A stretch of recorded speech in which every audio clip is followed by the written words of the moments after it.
What is up, Nets fans? Welcome to the Brooklyn Buzz. I'm your host, Nick Fay. With me, as always, Jac Manuell. What's up, Jack? Good to be back, Nick. But what's wrong with the Nets? Yeah, 3-game losing streak. Lost to the Bucks tonight. Snapped their 9-game winning streak at home, 113-94. Not a lot of offense, not a great performance. But as always, you can check us out: iTunes, Blog Talk Radio, OTGBasketball.com, Dash Radio, and YouTube.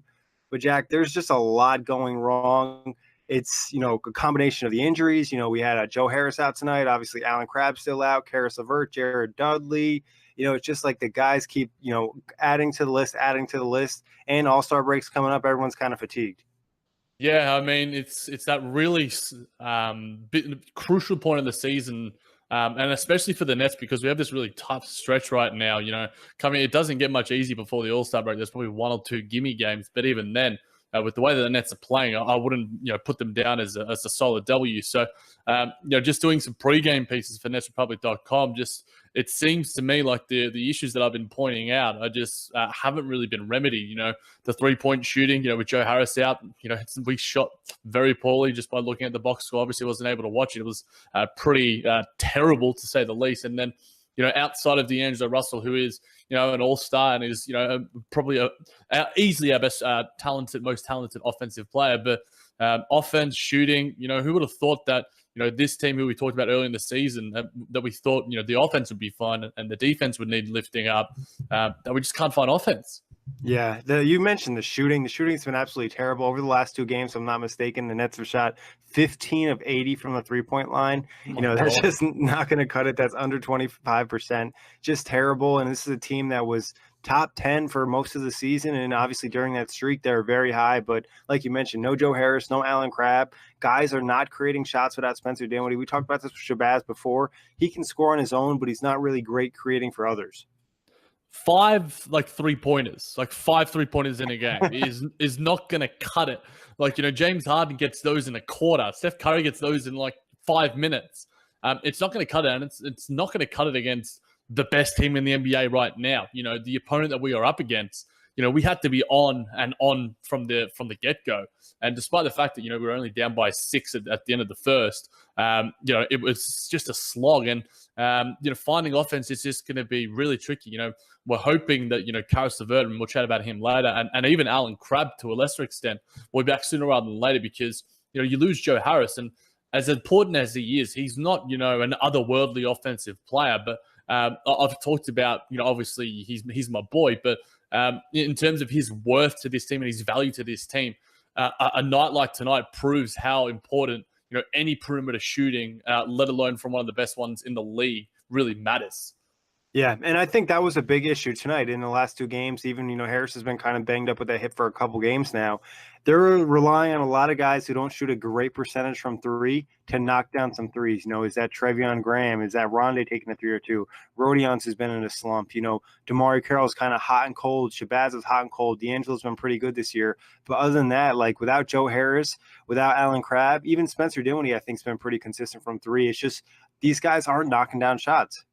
Yeah, and then, I mean, it's a simple game of basketball. You put the ball in the hoop and you hope you get the most points at the end of the game. And I mean, it sounds very simplistic, but the Nets just haven't been able to do that. And, a lot of that does come down to the fact that the opponents that we've come up against, even Orlando, I think, is a very underrated defensive team, and they match up well against us in terms of their size and such. But if you are a good offensive team, which the Nets generally are, and they have, good offensive schemes that schematically they play the game right, it just doesn't seem that we're executing and we can't find anything.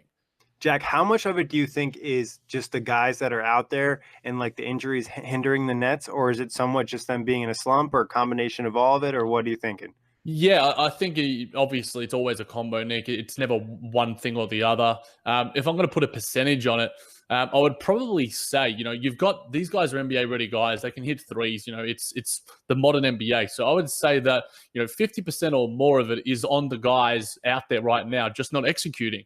And despite the fact that, you've got guys like Rondé Hollis-Jefferson, DeMarre Carroll, and Theo Pinson playing minutes and whoever it might be, you expect them to step up, because at other points in the season, during our winning streak, we've had the same sort of injuries. Spencer Dinwiddie was probably the real turning point. He is such a fulcrum to this team in so many different ways. But I think the guys need to execute better. Coach Kenny said himself that he needs to find ways as a coach. But for me, it generally comes down to the players executing. What the coach wants to implement. And, in terms of schematically, we're one of the most pleasant teams to watch, but that certainly hasn't been the case lately. What do you think it is, Nick? Is it more than one than the other, or is it, an even split? I think, like you said, Jack, it's a combination. I think it's a lot of health, though, because the Nets, you would probably say, have three really good creators. D'Angelo Russell, Spencer Dinwiddie, CARIS LEVERT. Now you only have one with D'Angelo out there. It's easy for teams to kind of trap him and force the ball out of his hands. Eric Bledsoe tonight did a great job of trying to prevent him from even getting touches. So that's something that teams are going to kind of go after. Then you're missing two of your best shooters in Crabbe and Harris. I think your numbers are going to drop. But like you said, I think the Nets also need to adjust a little bit more. This squad's probably a little bit more defensive-minded with the guys that have to play right now. So you kind of turn that in maybe some fast break points, getting some transition points, kind of winning on the boards or something along those lines. I think they're just for shooting so many threes and they weren't knocking them down. And some of them are kind of forced. Like Shabazz took 10 threes, and I could tell you right now that at least 4 of them were like within the first 5 seconds of the shot clock. Yeah, and I mean, D'Angelo took 6, which for me is almost too little because he has been, absolutely tremendous from the perimeter. And despite the fact that he only nailed 2 of them, that was still by far and above quite easily the best player from the perimeter tonight for us. So it's an interesting point you make, Nick, in terms of changing things due to the catalyst you have. That's generally what good coaches do. I haven't been able to watch as much film as I would have liked, but do you think there needs to be a change of tack before we get these guys back in Allen Crabbe, Spencer Dinwiddie, and CARIS LEVERT? The zone defense is working, and in terms of creating offense in easier ways and, sort of changing things and not necessarily, doing the same sort of off-ball screen, player movement, all this sort of stuff. Do you think we need to grind things out and make things a little bit dirtier? It's a possibility. I think it depends on how long you think LeVert and Crabbe are going to be out. Like you said, we'll talk about that a little later. The shooting is definitely something that's hurting right now. So maybe elect to try to move a little bit more in transition, get some easy buckets there, focus a little bit more on getting the extra pass and getting a great shot because you don't have elite shooters out there. I think, tonight they did miss a lot of open shots, and some of that too is just like them missing shots and need to knock it down to at least keep the team honest, especially if they're going to crowd the paint. So some of it, I think, is actual talent on the floor. Like, no offense to the guys, like the Nets had a lineup tonight that was Theo Pinson, Mitch Creek, Musa, Rodions, and Alan Williams. That's literally all guys who played in the G League for the Nets. So, it does have an impact there, but I think there's probably some smaller adjustments, and some of that's on the players too. Like, you're 0-5 from 3. I know you're supposed to stay confident, keep shooting, but maybe take a hard drive to the rim and try to get some free throws. Yeah, and even to counter that, Nick, our starting lineup, D'Angelo, Russell, Shabazz, Napier, Rodions, Kuritz, Trevion Graham, and Jared Allen. I'm not saying that that's a horrible starting lineup, but if you're comparing that to the rest of the league and a team like the Milwaukee Bucks, you've got a rookie, you've got a backup guard in Shabazz Napier, you've got Trevion Graham, who's like, a very young player, and you've got a second-year player in Jared Allen, and you've got a guy in his 4th year, 22 years old, in D'Angelo Russell, who is probably the most ready. But even Jared Allen, despite the fact that we know he is a starter, he has struggled of late, and a lot of these other guys have been struggling too. So in terms of our starters, I think that a lot of the brunt of the criticism probably goes their way a lot of the time, and probably deservedly so, because sometimes we do rely on the backups and our reserves to get us in there, but no one could really do it tonight. And, if you don't have any of your guys firing and you're not hitting any 3 balls, and there's no just, as you like to say, Nick, and Kenny likes to say, he's stealing your vernacular a little bit, mate. He's listening to the buzz. There's no juice. And I mean, I think we need to get some juice and find it soon. Yeah, no, definitely no juice. And you brought up the starting lineup, and I'll be a little bit more objective, and I'll just say it's not good. Like, this starting lineup they put out tonight is not good. You're not going to win many games with this. You're going to have to kind of get lucky, get hot from 3 or something. And you kind of mentioned how the bench usually helps the net so much. Now you're kind of have to take guys off the bench and put them in the starting lineup, like Trevion Graham, Shabazz Napier. They're probably best as bench players. Now you have to start them. You can make the case for Rodions being a young guy, but he's probably a bench player. Jared Allen and D'Angelo are the only guys, 100% going to next season, going to this season, we knew were going to be starters. And in terms of that, Nick, would you make a change, if you were the coach, in terms of, shuffling the lineup a little bit, shuffling the deck? Rondé's been a starter before. DeMarre Carroll has started quite consistently. Do those guys take minutes away from Rodion's and Shabazz and Trevion? Do you think a change needs to be made? Does something drastic need to happen? Not that it's drastic, because the minutes will probably still stay the same, but does there need to be a change, or is it just just guys that just aren't doing what they're supposed to? I think it's probably just guys not really doing what they're supposed to and kind of having higher expectations and no one really stepping up. It's tough to say because part of me is just like, you know what, eat this stretch before All-Star break, then make your adjustments at the All-Star break, see which guys you're getting back. Is, LeVert back? Is Crab back? We haven't really heard much about Dudley. It'll probably be a slow return. But I think you just kind of eat this. You make smaller adjustments as it kind of progresses towards All-Star break and then see where you're at. I've been watching probably not as much game as you, so you're probably are more learned in this aspect right now. But to me, I'll probably move a Rodion's or a Shabazz or a Trevion to the bench and put in a Damari Carroll. I just think that his chemistry with D'Lo, and I think he's steadying force with the starters in terms of getting us off to good starts, especially coming up in a really tough stretch where we have Denver, Chicago, Toronto, and then Cleveland before the All-Star break. We need to get at least 2 or 3 wins out of that to keep us, at level pegging, because, Washington's on the rise, and Detroit had a good game tonight against Denver as well. So the Nets, for me, they need to do something, but that's just coming from my vantage point. I think if there was one guy I would put in the starting lineup, it would be Damari, because he's obviously proven to be that steadying force. And I think Shabazz will be back to the bench. I think Joe probably is going to be fine for the next game, I hope, because like we talked about, they really need his 3-point shooting. It maybe get a little bit more interesting with the second unit. I think Theo Pinson showed a little bit more tonight. Obviously didn't shoot great, but he did show some driving ability, and he does a little better job than Shabazz of actually running the second unit offense. And I think he was in terms of extended minutes, +1. Everyone else was, minors, in double digits. So, and in terms of 26 minutes, 10 points, 8 rebounds, a couple of assists, only a few turnovers. When I do watch some of the replays and stuff, I'm excited to see Theo, because he has shown some stuff, and he can hit the 3 ball. He was one of only a couple of players who actually hit one of them tonight. So I have really valued what Theo has brought, and I think you probably make a fair point in just bringing Joe in for a guy like Shabazz. But I think Rodion's form is somewhat worrisome. It's not change everything and throw the clipboard at the wall, but I would probably just put a Damari in for him, take Rodion to the bench, and change things as they go, because I think Damari is quite understanding, and I think he can sort of show that sort of steadying hand that is probably needed with the starters, at least at this stage. Coming up against Denver, maybe more of these sort of hard and ready teams, we need to just make some changes and sort of, rather than going with the consistent same lineup, just go game by game. We know Nick Nurse has liked to do that throughout the season.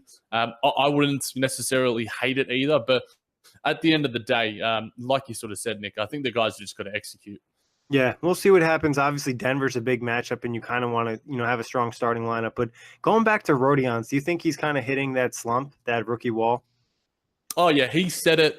The coaches have said it. He's sort of, iterated with the fact that because he doesn't, he's barely played basketball over the past, year and a half or so with Barcelona and such. So, I mean, he's going to hit it. And I think how he gets out of that, this is going to be, a real litmus test for where his career goes from here. I'm not, it might sound a little bit hyperbolic, but how you sort of work through those sort of struggles, we've seen Donovan Mitchell go through it. We've seen all these guys go through it.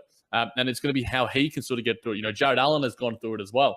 It's going to be how the coaching staff and he can sort of work their way through these struggles that will sort of determine how he goes from here. Does he continue to start? Does he continue to make some shots? Obviously, we know he provides great energy, but he just needs to be a little bit smarter. And, I think the key word of this podcast is just execute and be just more sound with the ball in his hands, and even with the ball not in his hands.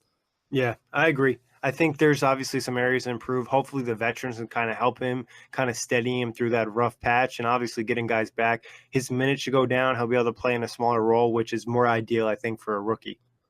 And I think, we forget, and I know a lot of probably listeners might hate me for this, but Jared Dudley was a very serviceable starter. Mm-hmm. And I think, in terms of Rodion's probably took his minutes and at the right time, and we really praise Coach Kenny for that. But at a stage like this is where you go, all right, well, duds, this is where you sort of step up for a little bit, give us 5 to 10 games, hit a few threes, do your old man game. You know, Rodion's will probably get some more juice off the bench, where he's sort of been a real spark. He just seems like a perfect sort of six-man for the situation right now in terms of what we need. So I'm advocating for a lot of changes. I don't really necessarily care. You know, I have full faith in Kenny and the coaching staff, but it would help, obviously, to have our full cattle at the ready. Yeah, and I think not even the full cattle, just like a couple of these guys not all being hurt that play similar positions and things like that. I agree. I think Dudley would be a guy that's kind of underrated so far by Nets fans, just for the smaller things he does on the floor and gives them the extra spacing. You know, he's not an elite three-point shooter. You know, he's had a good percentage for his career, but this year hasn't been amazing. But it's just some of the smaller things with setting screens, doing that old man game like you talked about, driving to the rim, just keeping the defense honest. Yeah, and he's sort of, you know, in certain video that's been broken down, you know, he'll push guys into the right positioning. You know, he's a real vocal leader out there, you know, not just in social media, but he's like, you know, with Spencer Dinwiddie, absolute must follows in terms of Nets Twitter. But obviously this is a tough stretch, Nick. We went through it early in the season. Obviously it's going to be a bit, and, you know, the All-Star break probably can't come soon enough, but you still need to get some momentum heading into that break, because, you know, we've got a lot of performers there as well. So it's not like we're going to have, you know, the games off and get massive rest out there, because we have quite a few performers there. Yeah, no, agreed. It's almost like you kind of wish that some of the guys weren't going so they could get a rest. You know, like a guy like Joe Harris being banged up, Rodion's hitting the rookie wall, D'Angelo having to pick up his workload. It's almost like a curse that they were selected, but obviously we're not going to complain.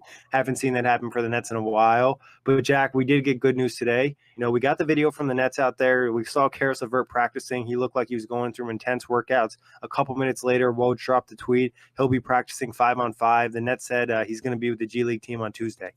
How surprised were you that a Woj bomb was dropped in relation to the Brooklyn Nets? Because we know things like to be sort of kept in-house. When we were talking about the Spencer Dinwiddie news, we sort of put 2 and 2 together. The fact that Caron Butler or Baron Davis. Was it Caron Butler? No, it was Caron Butler. Caron Butler, sorry, I was about the first time. Obviously, being a former teammate of Spencer Dinwiddie, you put 2 and 2 together.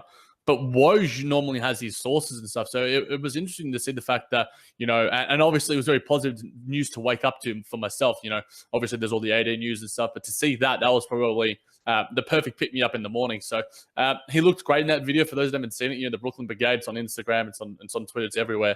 And he looks slick. He looks confident. Love the shaved head. I think he just looks ready. And in terms of his comeback, I guess we can chat more about it, Nick. I think we'll make a prediction and then maybe talk about what we can expect for when he comes back. Do you think he comes back before the All-Star break? Yeah, I think they get him in one game before the All-Star break at least. Even if it's, you know, against Toronto, they only play him a couple minutes and they don't play him against Cleveland, or maybe they play him a couple minutes against Cleveland and then give him a week to kind of evaluate what's going on. I think they wouldn't leak that. Like you said, they don't really leak things. The only reason I wasn't surprised about Woj is because he's kind of hinted at LEVERT coming back a little earlier than expected. So I think we do see him one time at least before All-Star break. What about you? I know you're a little more pessimistic. I am, but I think the fact that you mentioned, you know, he'll be featuring in the G League. We saw Trevion Graham do that early in the season, as we talked about, off wax. So, I mean, I think Cleveland would be a pretty sort of ready-made sort of place to sort of go, look, here's an ease in for you. Not saying that Cleveland obviously are terrible. They are, but, you know, you'd rather than throwing him against the Wolves and against a guy like OG Anunoby and, you know, Kawhi Leonard and these sort of guys, ease him in against guys like Alec Burks and Chetty Osman and see what he can do off the bench. I think that for me, that would be the ideal scenario. Then he's got, you know, another 8 days in between games. He can stay in Brooklyn, you know, rehab, talk to the coaches, do whatever he's got to do.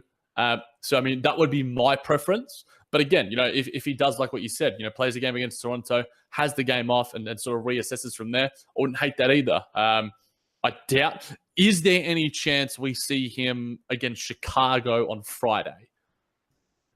That's tough. I think it's such a serious injury where, you know, they're going to kind of want to evaluate him for a couple days after an intense practice. Well, we really don't know what he's been doing, but I would assume he's going to practice a little harder with the G League team for the next couple days, and they probably want to see how that ankle or foot, reacts. Yeah, and I mean, it'd be lovely to be over there and watching those sort of practices. We did see, you know, D'Angelo Russell and Coach Kenny at one of the G League games, watching our boy Jana Musa at the same time.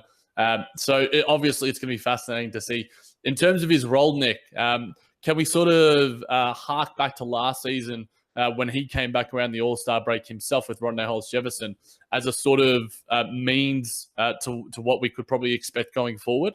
Yeah, it's going to be really interesting, his role. I think, like we said, it's such a serious injury. We don't know how long it's going to kind of take him to get back into his groove. It could take weeks. And you mentioned D'Angelo coming back last year, too. It's really hard to gauge. I would think probably by the end of March, we'll have a better idea where he's at, because I don't think there's 100% guarantee he's going to get to 100%, to the level he was at the beginning of the season. There's a chance he could, but I think it's not a guarantee to happen. So I think he could end up coming off the bench the rest of the year. If he were to get back to his form, I think he'd pop back in the starting lineup, and you'd probably see, D'Angelo Russell, CARIS LEVERT, Joe Harris, and then whoever they play at the 4, and Jared Allen. I'm salivating at that prospect just thinking about it, Nick. I can't imagine how you're doing right now, but it's exciting just to think about, and just to have him there. It's such a boost for everyone. Obviously, he's so loved. He's such a tremendous story in terms of all the hardships that he's gone through in general. In terms of even making another comparison, not just to himself, but we saw D'Angelo Russell go through that serious knee injury himself, and finding his way back was a little bit trickier in terms of the role. And he did find some form later in the season, so maybe we could see CARIS in a similar sort of vein. But I think just his presence is going to do absolute wonders for him and the team for the rest of the season. I think even 15 minutes of CARIS LEVERT over 15 minutes of Ed Davis, or not Ed Davis, like Rondae Holmes-Jefferson and these sort of guys who don't even have that offensive burst. It's just going to be it's just going to add so much.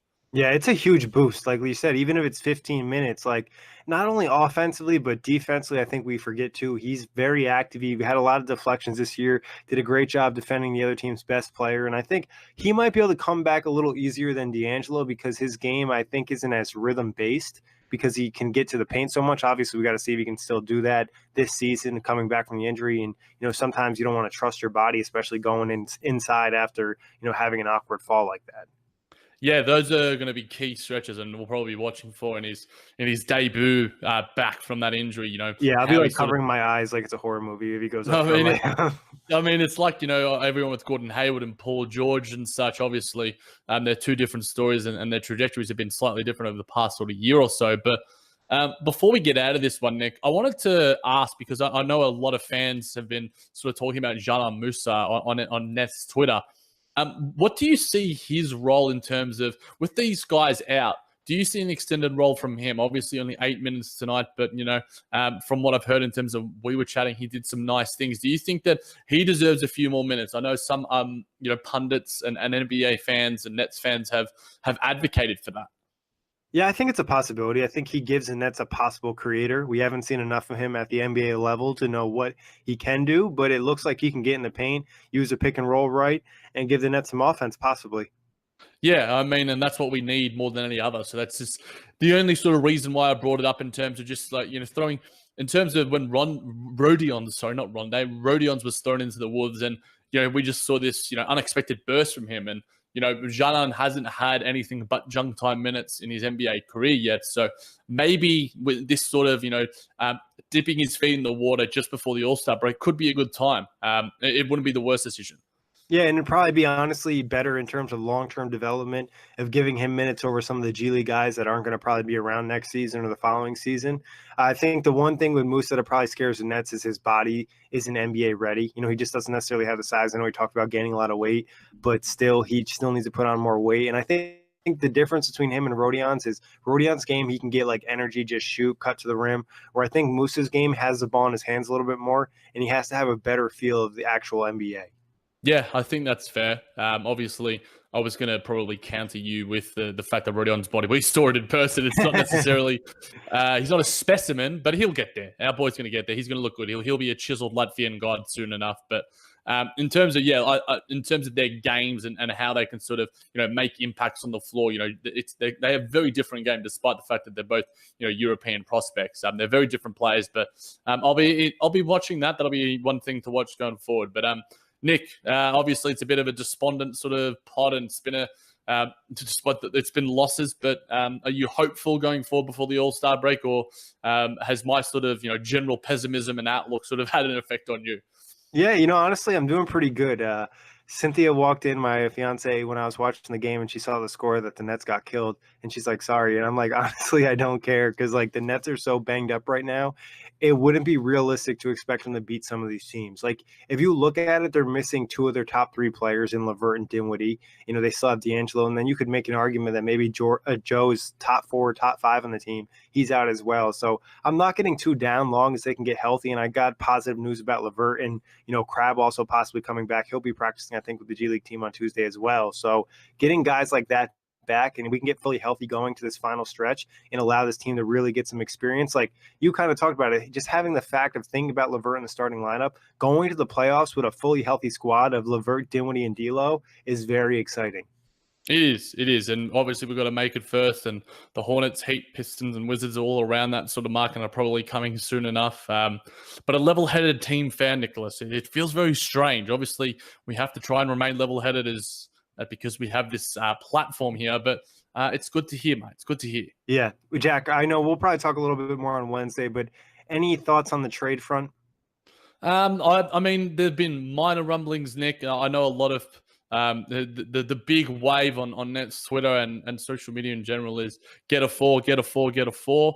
I've seen I that like think 60 times like over the last 24 hours. I mean, it's been there quite a bit, but at the same time, we've got guys in reserve. So I think, like you sort of said, that should give fans some solace going forward because you have three rotation players out right now in Dudley, Crab, and even tonight four with Joe Harris. There are going to be injuries along the way, but we've prided ourselves on our depth in the past, and once we get that back, we should get back to our winning ways. But if obviously, the Nets and Sean Marks has always been, in terms of when teams and Shams and Woj are sort of talking about, who's in the market, Sean Marks is making those calls. We're going to try and make our team better in any stretch of the imagination. It's just at the same time, this whole thing is just looming over the whole Anthony Davis and that Kristaps move. It's always the big moves, and then you sort of see the littler moves going forward and those trickle effects from it. Yeah, if Anthony Davis was moved, I think it would benefit the Nets because you'd see more movement, and then the Pelicans guys, depending on the direction they were going, would probably become available and at a cheaper price because they would just kind of look to clean house. Obviously, the four is the position, like you mentioned on Nets Twitter, and listen to recent pods. The Nets aren't going to make a big move, but they might make a smaller move to get someone at that four. And we brought up names before like Mirotic, Jermichael Green, Bobby Portis, Noah Vonleh. I know some Nets fans have talked Julius Randle, but I don't think the fit is great. But I would not be surprised if they made a smaller move, maybe just trading that Knicks second round pick. Yeah, I mean, we've got essentially two late first rounders in that Knicks pick and the Denver pick. So in terms of, the weak draft and such, and if you want to get a guy who's, I would love Taurean Prince on this squad. I know you spoke about him with Corey on the NBA Outlet. Great show. That one, by the way, mate. And Appreciate make it. sure everyone subscribe to that one as well as this on iTunes. But I would absolutely love a guy like him. And, if the Atlanta Hawks are looking to sell off assets, he fits the timeline perfectly. And to me, just screams, young Damari Carroll. And, it just makes me very excited just thinking about it. But yeah, anyone who can add some depth to this team, be it a wing or just another guy out there. You've mentioned Dwayne Dedmon as well. Just any guys that can help benefit this team, add depth, add, just NBA ready level talent that would be perfect. Exactly. Just anything getting and just a little bit of upgrade, nothing crazy that doesn't really dig into the treasure chest. So, if you guys have any thoughts, questions, trade wise, be sure to send it to us on Twitter at OTG Nick or the J-Man JBT. Also, you can throw it at OTG Basketball. We'll definitely be talking a little bit more trade on Wednesday. Always a pleasure, Jack. Thank you, everybody, for listening. Check us out, iTunes, Blog Talk Radio, OTGBasketball.com, netsrepublic.com, Dash Radio, and YouTube.